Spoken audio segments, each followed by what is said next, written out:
Alright, today I just have a short video here, and I want to talk about what's in the background here. It's kind of a picture of Dallas here, and why am I talking about that? Why I'm ranting, raving about Dallas trading cards? Because I've come up with another little issue here.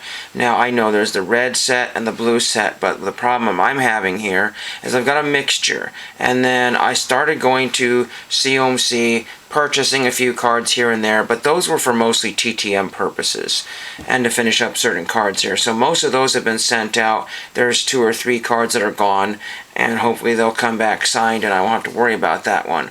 But again, there's a JR puzzle, and on the picture of the display box, I believe, is both images, the whole family sitting there on the grass or whatever there, the family portrait, whatever, and there's one of JR holding some money. And those are the 2 images on the back. But I'll show you my predicament here, because the backs of these cards here, we've got a random blue border one and a red border and a red border, and then you don't know what border that is, but if you know the puzzle images, then you can figure out that isn't one with a huge gum stain on here that may need to be replaced at some point there. It's not worth replacing at the moment.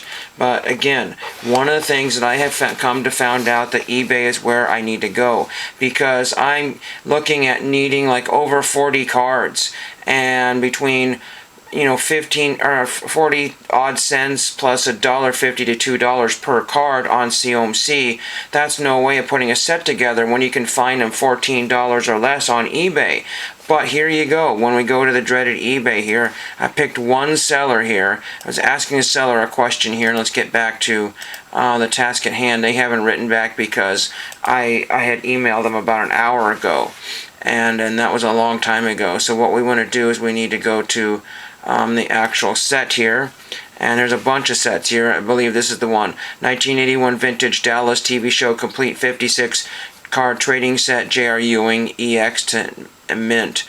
Okay, that's great. Here's a 1981 Dallas set, 56 card set EX. Okay, well, let's look at one of these here.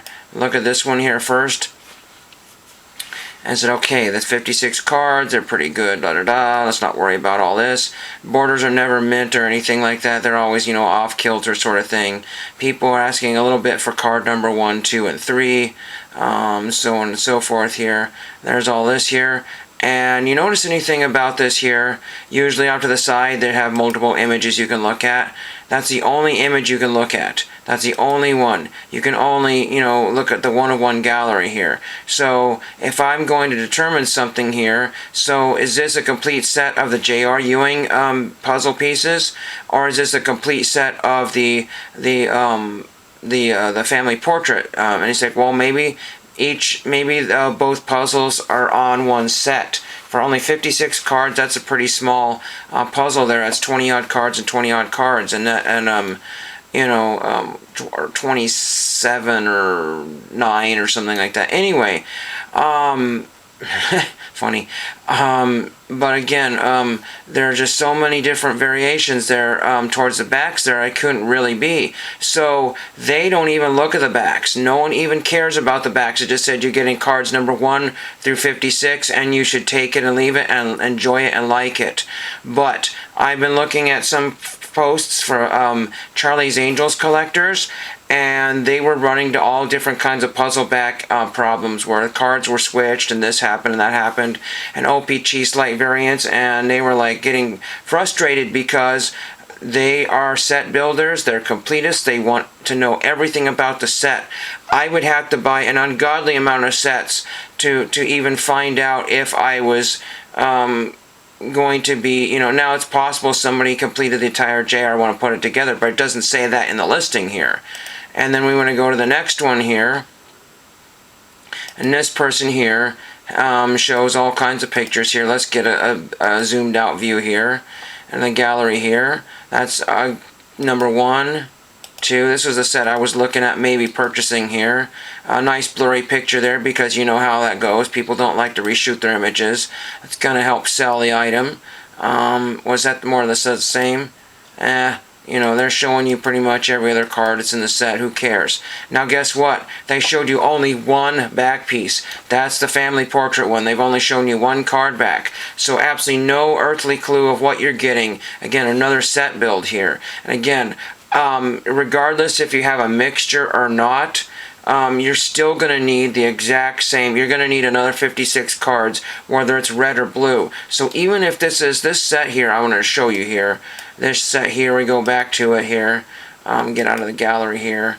Well, actually, this one's $7.50, okay, plus $5 for shipping. So that's not terrible. That's in my wheelhouse.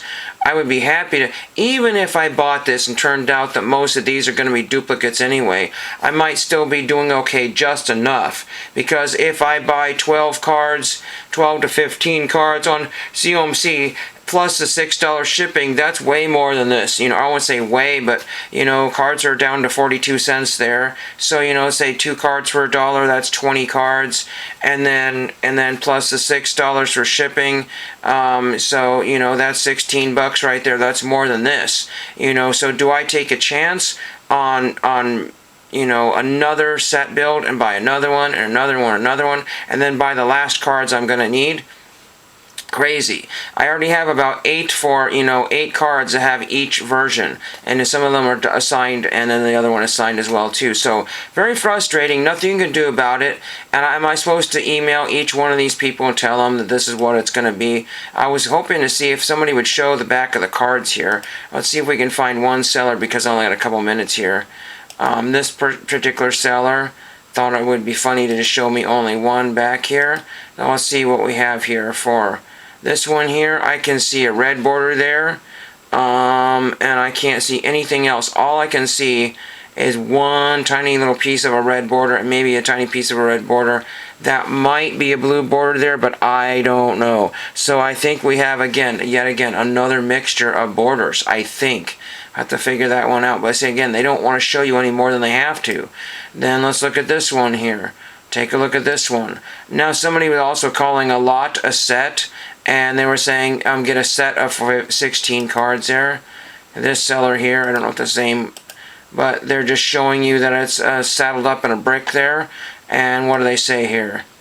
They just say examine, blah blah blah, photos, you know, some sort of generic 56 card from 19 photos are from the actual item, okay? And that just goes on for every listing that I have seen so far. Try this one here. This one's from Canada. It's not OPG. It's Donruss. So let's look at this one here. No card backs, none. If you're a card collector like John Mangini, he's like, hey, I want to know if I've got a polar back or the common, Sweet Caporal back. But you won't tell me. You won't tell me what back I have, you know. And then I'm supposed to say, well, I accept the fact that I might end up with a $15 card, or not know that I have a $15,000 card. If you're in the tobacco card world, that is exactly what could happen. Exactly. But if you're in the 1981 Donruss world, all bets are off, you know, but you could end up spending almost as much as one of those crazy tobacco cards on a bunch of garbage because you just thought you'd poke your nose in when it doesn't belong. And thank you for watching.